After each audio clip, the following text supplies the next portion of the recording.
What can you tell us about I guess first off, the guy you took in the second round, your defenseman took in the second round? You know, we had a cluster of guys, after the first night.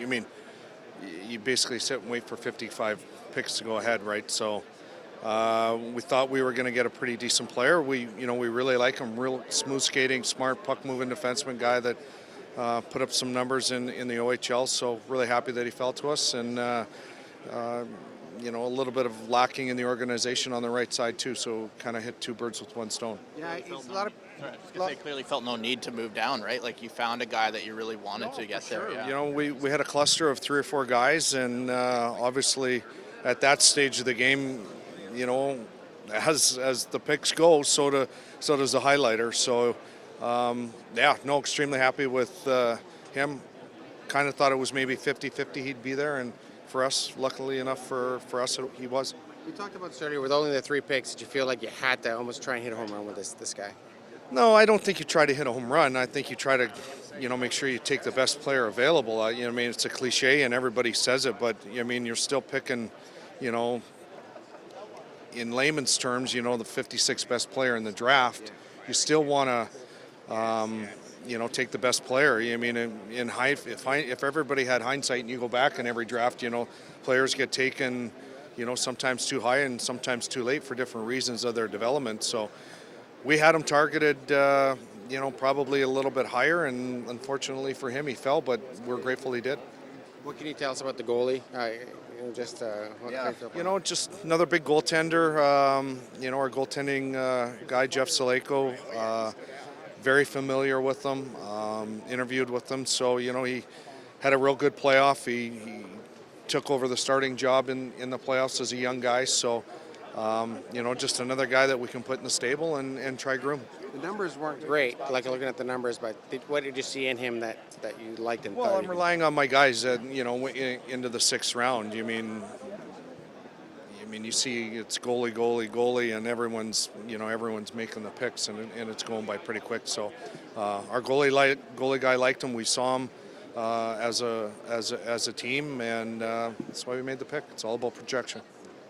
Just a thought on development camp here. Like you said, you're trying to fill out the roster. Who do you like coming in here at development camp, and who? Well, we like them all. I think development camp is, we use it as a purpose of education.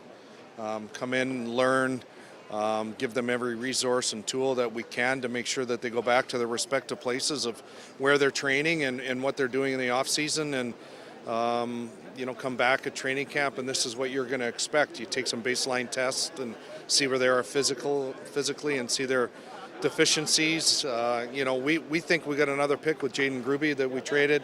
He's another guy that's going to be into that mix of stuff. And, some of these guys will be able to come to Penticton in the rookie camp in September.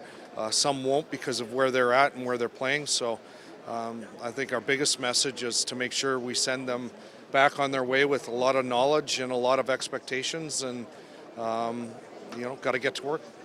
How was your first experience not having a first-round pick in the NHL draft? Yeah, long night, real long night. Not really meetings. We actually was pretty good for the most part. It wasn't disrupted as much as we kind of thought it would have been. I thought, we had a pretty good cluster and we had a pretty good feel. We probably had opportunity to go up. And pay a price, but we also thought that, we had an opportunity to go back as well if certain people weren't there. But obviously, with Bo falling to where he did, we wanted to make the pick. The guy who probably wouldn't come to Penticton would be the college forward that you drafted. What can you say about him? Yeah, Capone. We talk about playoffs and we talk about getting harder to play against. Not the biggest guy in the world, but plays extremely hard. I think he scored 13 or 14 goals this year in college hockey. So just talk to him on the phone. We'll get him into Edmonton on Sunday and get a good look at him and send him back to college. And, we got to develop these. We got to find players.